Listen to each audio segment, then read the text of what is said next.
Hello, my name is Paula Tulliver. And I'm Patty Callahan, and we're with the Central Ohio Area Agency on Aging. And the name of this topic, which is part of our Caregiver series, is Caregiving Through the Holidays.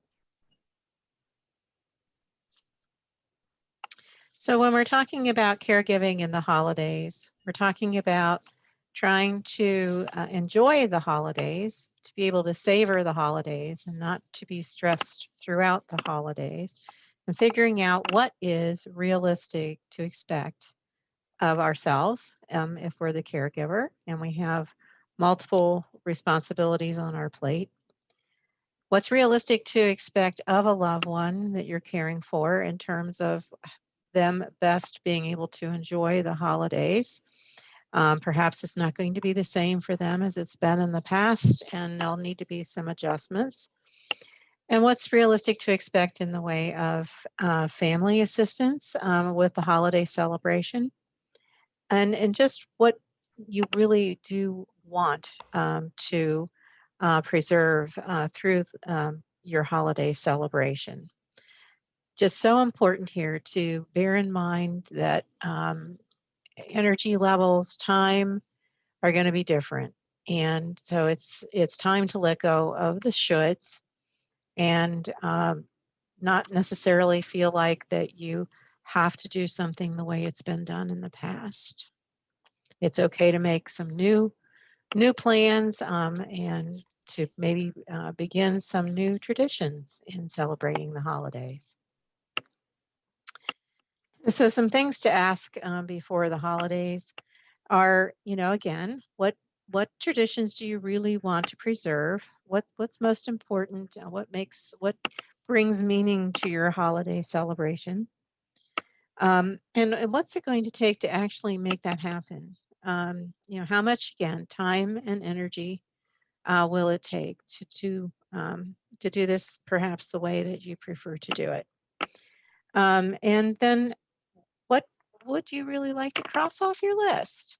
Maybe there are some things that just, right off the bat are just way too much. And perhaps you can delegate that. Perhaps you do want to just cross it off your list and perhaps find another activity to replace it. And in thinking of different activities, maybe you can swap out some of those more high energy activities for something that still is meaningful, but perhaps doesn't take as much time and effort to still enjoy and connect you with the holiday spirit. So some questions to help your loved one enjoy the holidays. First of all, take a good look at what that person's endurance is and be very realistic. As people start to develop health problems, oftentimes they just don't have the kind of endurance that they've had before. And so a full day out may not be realistic, but an hour or two might be more realistic. Also think about what your loved one's tolerance for stimulation is, particularly like larger family gatherings or situations in which there's a lot of people, maybe children running around. This may or may not be real tolerable. And one of the things I say is it's not to say that not to do it, but maybe have the person sit in a chair against a wall as opposed to just be sitting in the middle of all of the stimulation. So kind of think about what people's tolerance is and be very realistic about that. It doesn't mean they don't care. It doesn't mean they don't love other people. They just may not have as much tolerance, particularly for noise. Do you need to prepare your family and friends for changes? If the person has had quite a few changes in the last year, you might think about either sending out a note or calling and just kind of preparing people a little bit. Maybe their appearance has changed. Maybe their memory has decreased a little bit and they're likely not to remember people's names. Just to kind of think about what you might need to do to prepare people. Think a little bit about travel. Not only the stress in travel for you, but also for your loved one. It could be that in the past you all could have done a 10-hour car trip with no problem, but now that's much more problematic. You may need to stop more often, or you may need to have family and friends more come to you. How do you travel if you're going to fly? And you might want to think about, more direct flights rather than flights with long layovers, and then always know that um, there can be problems when it comes to flying, particularly these days. One thing I always try and do when I fly now, which is not that often, but I always bring my own food along, because so often the airports, the restaurants and everything are closed, and they also close early. So just to kind of think about, what is possible. And then if you are going to travel, what kind of accommodations might you need? If you're going to fly, maybe it's a good idea to really ask for wheelchairs to meet you and take you where you need to go, as opposed to kind of the trip through the airport. Maybe you also, if you're going to get a hotel, think about on the first floor, think about, kind of what kind of accommodations would be needed to make your travel experience more pleasant. Some kind of ideas for simplifying holiday traditions. Patty had already said this, but scale down a little bit and think about, maybe doing things in a more simple fashion, maybe, not so elaborate if you've been someone who, or a family that has had elaborate plans in the past. And also know that potluck holiday meals are just fine. There's no rule that says one person has to fix everything. There's no rule that says that can't go out to a restaurant, get reservations at a restaurant, or many of the restaurants are now ordering in, and you can, pick up food and bring it in. Use bakeries for baked goods. Sometimes you need to order those ahead of time, but that's a very, very excellent idea. Instead of purchasing gifts for everybody, draw names and maybe only get one or two gifts. Gift cards are also fantastic, and you can get gift cards. People love gift cards. In fact, I've noticed as my family members have gotten older, my children and even my people, gift cards are a fantastic way to give gifts, letting people kind of personalize what they'd like. Another idea is, instead of giving gifts, when at a certain point in life people have a lot of things, and my own family has done this for several years, we get together and we donate to a worthy cause. So your family could decide that everybody donates, and that's a wonderful way to give gifts.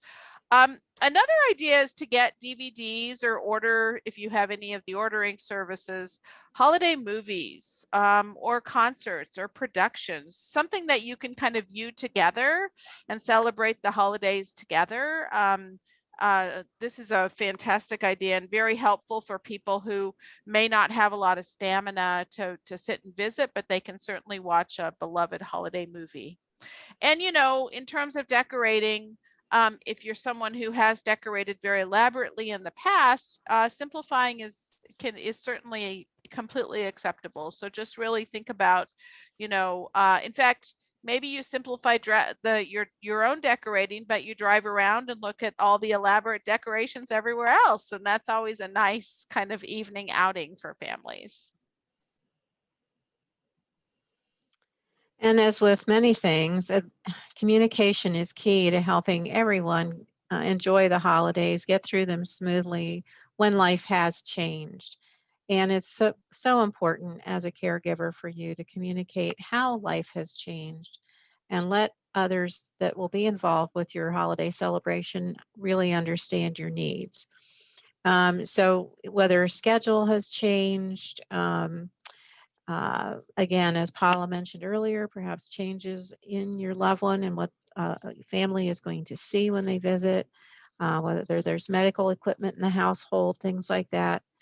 Let them know, what your time looks like, what your day looks like, so that they can help, perhaps in some way that works for them.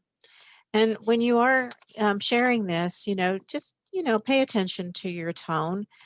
This isn't about making someone feel guilty or accusing someone of perhaps not doing their part.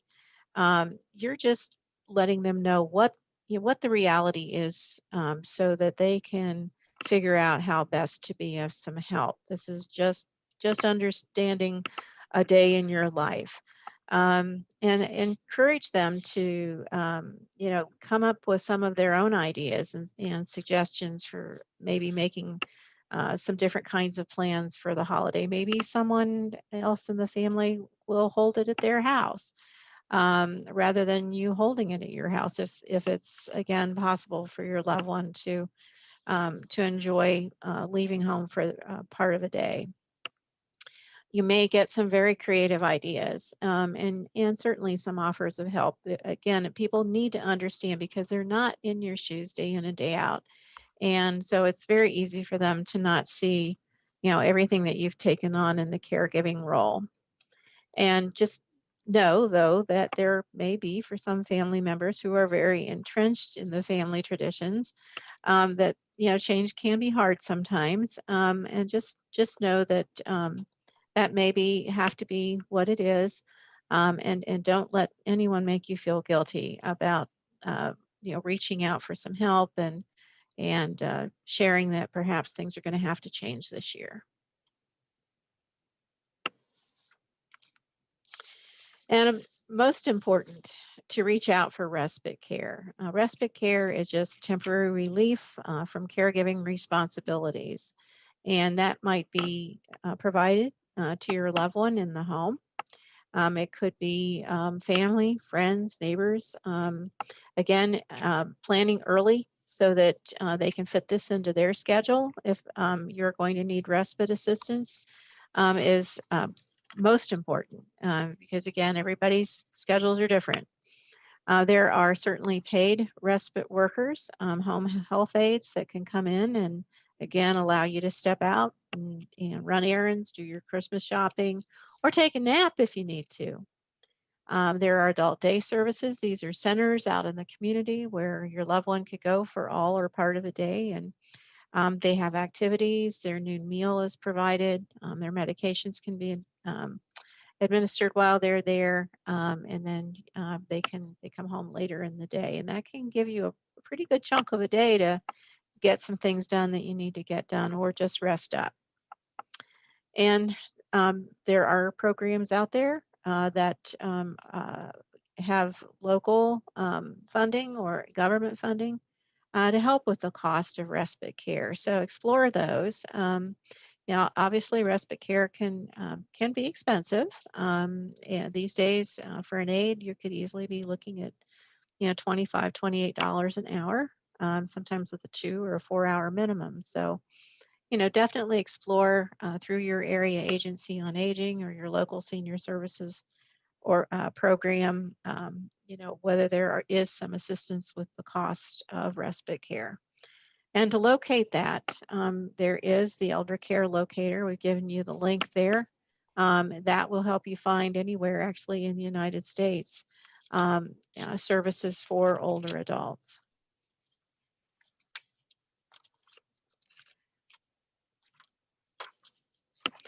And I want to just introduce an acronym here that I think says well what is involved in helping us really monitor ourselves for our stress level and when we are just really overdoing. And when it's time to really put a halt to some of our activities. And that's the acronym there, HALTS. And most important through the holidays, especially, I think to keep in mind that hand there that says stop, um, and catch yourself before you become too hungry, too angry, too lonely, too tired, or too scared. These are all very common feelings and sensations when we really are overwhelmed. And we need to pay attention to each one of them and recognize how to work with that and turn it around. So let's start first. We'll just go through these very quickly. In terms of hungry, just kind of check in with yourself. Energy requires fuel. And so to ask yourself, when did you last eat and drink? throughout the day is very, very helpful.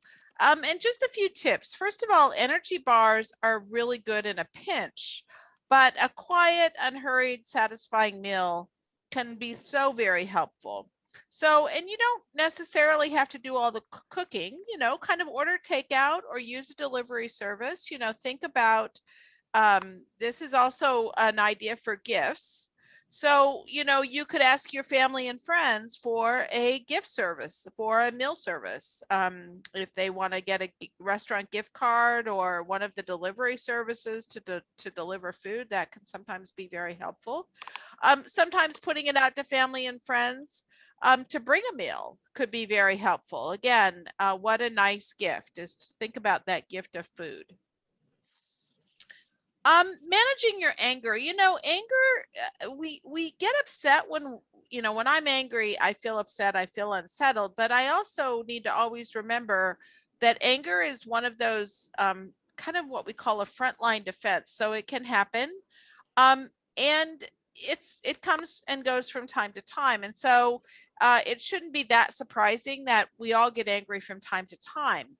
But when anger becomes the predominant response, so I find myself feeling angry all the time and about many, many, many issues, this is where anger can become dangerous to our health and, potentially deadly because it affects our cardiovascular system.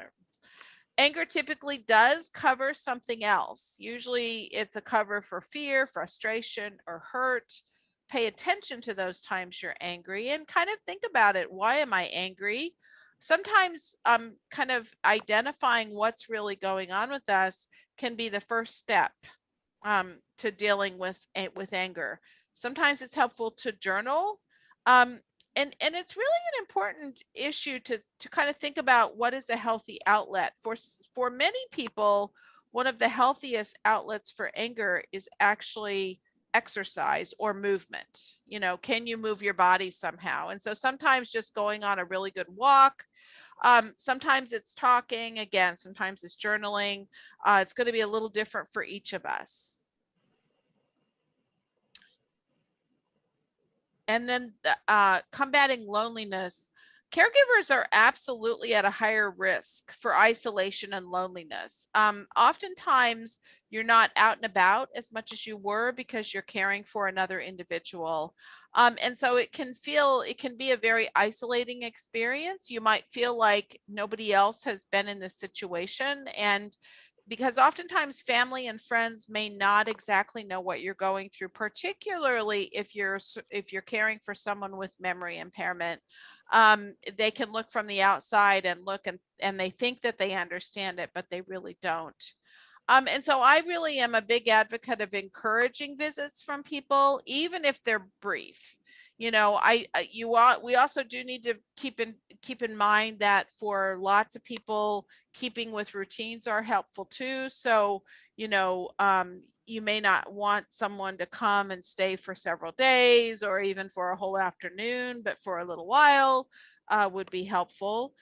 Thinking about the best time to visit for sometimes when people have illnesses or other kinds of challenges, evenings are not necessarily the best time to visit. And so if people have a little bit of flexibility, having people visit during the day is sometimes a better option, particularly, late morning, early afternoon. And really think about how can you connect with the people who you love, with the people who you're friends with the people who you are connected with. How can you connect with them over the holidays, whether face to face or even virtually? There may be many opportunities to, I know with the pandemic, one of the things that my family has started doing, which it had never done before, is having weekly kind of Zoom meetings where we bring everybody in. And this has been a real gift for our family because we all kind of talk to each other on the phone and saw each other from time to time, but there are lots of people out of town. And the opportunity to see everybody in kind of one page has been really, really helpful. Sleep. Sleep is so, so important for all of us, for our well-being. and particularly a deep, uninterrupted, restful sleep. We have to have it, our brain has to have it, but for a caregiver, it is particularly difficult to get this in there sometimes.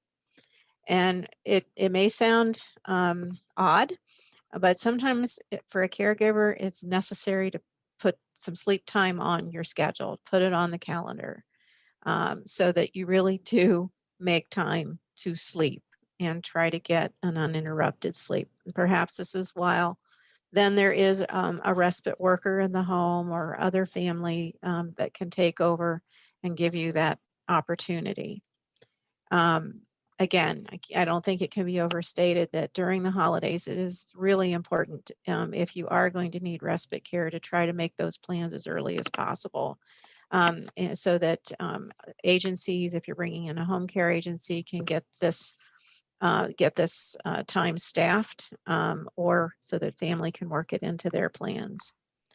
And then where sleep is concerned, and we sometimes refer to this as sleep hygiene, there's some things that we really try to make sure folks are aware of. And that is, first of all, caffeine and nicotine are considered stimulants, and they can really prevent you from getting that deep sleep.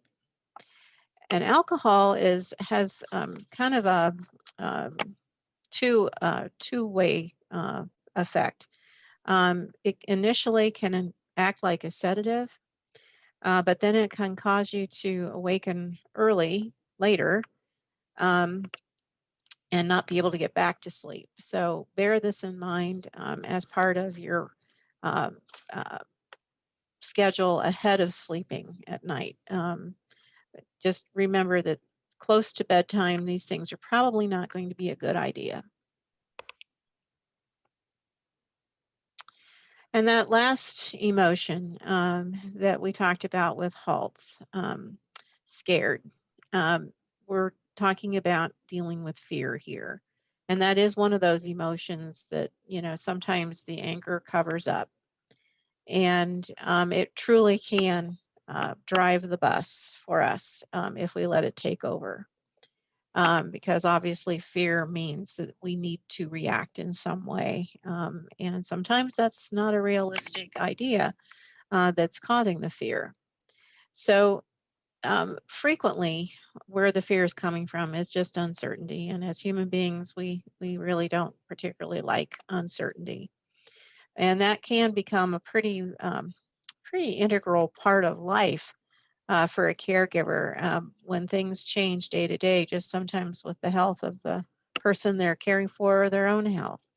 And there can be many stressors out there that can throw a caregiver off balance. And so it's easy to understand how there could be a lot of underlying fear for a caregiver. And so if you are sensing that there's some anxiety and some fear, try to get to the bottom of where that's coming from, because again, it could be something that's really true, that is a actual reason for concern. And then again, it could be something that perhaps isn't really as worrisome as you might think. And it can be helpful sometimes to sound this out with somebody who you really trust to be able to give you some good perspective on it. If it truly does come down to something that is a very significant worry, then by all means reach out to experts for information who can help you, deal with whatever the problem is. We're here at the Area Agency on Aging with community resources that we can direct you to for specific issues, and happy to do that. And if you take some action, usually that can right there help dispel a lot of that fear, because you are doing something about whatever it is that's worrying you. So, just one more really important suggestion, and that is really to build in downtime. And this is true every day, but it's particularly true during the holidays. Just allow yourself to be. during the day, which for many of us is very difficult. We have a lot of stimulation out there. We're connected, which is good. We want to be connected, but just to kind of be without your phone, without a computer, without a TV, just kind of that time of the day where you might rest, breathe. I can do this, I can get through this, kind of that. We talked a lot about sleep, but this is really, really thinking about resting and just kind of resting your mind and resting from all of the kind of outside stimulation. I have a good friend who has a lot of anxiety, and one of the things I suggested to her for the holidays was exactly this, because she's watching the news a lot and she's constantly unsettled by things in the news. And I'm not saying never watch the news again, but I'm also saying really have it some time in your day when the news is off and you're just enjoying the flowers in your backyard, or this, well, right now this time of the year, not flowers, but the you know the leaves falling or whatever you can enjoy. And then know that through the holidays and beyond, you are body, mind, and spirit. And so we are integrated people. And the way my body, if I'm hungry, if I'm thirsty, it's going to affect um, me. Also, if I'm feeling lonely or if I'm feeling fearful or angry, these can also affect my body. And so we are very integrated people, and all of these aspects of your humanness require nurturing for you to remain a healthy person. And so it may seem selfish, because oftentimes caregivers, when I will suggest ways of taking care of themselves or doing things that don't feel very productive or don't involve caregiving, they'll say, well, how can I do that when my loved one either can't do that or isn't able to. And I always say, if you're on the airplane and what do they tell you about the oxygen? They always tell you to put your oxygen on first, so then you can help the other person. And so if you are becoming fatigued, exhausted, and irritable, your own health is suffering, you're not going to be so successful at caring for the other person. And so even though it may feel selfish, it really, you have to convince yourself that it's not selfish to tune into yourself and take care of yourself and do things that are truly enjoyable, like maybe even things that are not with the person who you're caring for. Go to a play or go to a musical review or do something which is completely for you, that you enjoy. And if you really, really struggle to make changes, please reach out. There are plenty of resources out there to really kind of help you um, uh, be healthy through this experience. We want to take this opportunity to make you aware of a nationally funded program that's operated by the Central Ohio Area Agency on Aging. And that is a program that provides support to family caregivers. And it includes materials and workshops such as what you're watching right now, and the handouts and many resource guides for family caregivers. And we are here to answer questions for you and direct you to community resources, help you get linked with the help you need. But also under this program, there is funding for direct service. It's very short term. This isn't really the answer to long term care, but it's here to kind of help a caregiver get that little bit of a break for a while, and then perhaps make some arrangements for long term help in caring for a loved one. And that can include respite care, someone coming into the home, or covering the cost of someone going to an adult daycare program out in the community. It can, in some areas, also include a short term stay in a care facility. We also, under the program, are able to provide assistance with counseling for family caregivers. We know sometimes there's some tough issues that have been there even prior to the caregiving, and sometimes that only exacerbates things. And then there is a category of help under this program that's a little bit flexible. And so perhaps the need is for some help with a piece of medical equipment or some medical supplies, or maybe just some emergency financial assistance on a one-time basis with a utility or something like that. So when in doubt, we just ask that you reach out, and we have a partner agency in each of the 8 counties we serve. And there you can see the agencies where you can access caregiver services in the 8 counties: Delaware, Fairfield, Fayette, Franklin, Licking, Madison, Pickaway, and Union counties. And then I mentioned some of the materials available to family caregivers. And these are guides that we produce here at COAAA. This year, the purple guide there is actually green. And that is kind of like a phone directory of services for older adults in our 8 counties. And then the next booklet there in orange is our Caregiver Toolbox booklet that includes the materials from the workshops that we're providing for you here online. That's really your handbook that has all of that information compiled into one place. And then there are some various guides out there, some more specific to caregiving than others. The private pay guide is for families who probably won't be needing to access a government funded program for the services they need. That doesn't mean that they still don't need information about the help that's out there and what types of services exist to make life perhaps a little easier for them. We do list some of the actual providers in that guide that people can go to directly for things like home modifications and for accessibility and home delivered meals and emergency response buttons. We also have a hiring guide for families that are going to be hiring a self-employed individual, and then you're the employer, and what all do you need to know? You know, particularly the things that you need to pay attention to are your household insurance. How do you do a background check on someone? Um, and so all of that, what are the tax considerations? All of that we've tried to put in one place for you. We've listed in the long-term care and hospice guide all of the care facilities, both assisted living, nursing facilities, and adult care homes in our 8 counties, and all of the hospice programs in our 8 counties.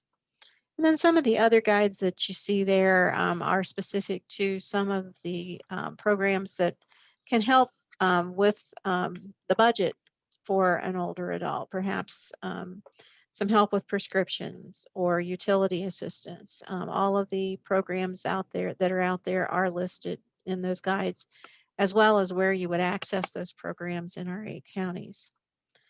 Transportation is probably one of the number one need these days for older adults, and we've put all the transportation programs for our 8 counties in one guide. And then there's a rather unique guide that we've developed for families who are probably going to be organizing a move on their own for a loved one. And that's our transitions and moving guide. And that lists senior move managers, kind of a new business that has sprung up to help plan, bring someone to actually make all the arrangements for downsizing that might be needed. All the professional organizers are listed in there, and also private fee-for-service geriatric care managers. So those guides are all on our website. Feel free to go out there and download them if you'd like.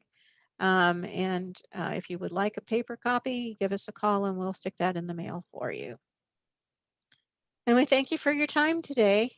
Please don't hesitate to reach out to us if we can answer questions or if you need more information.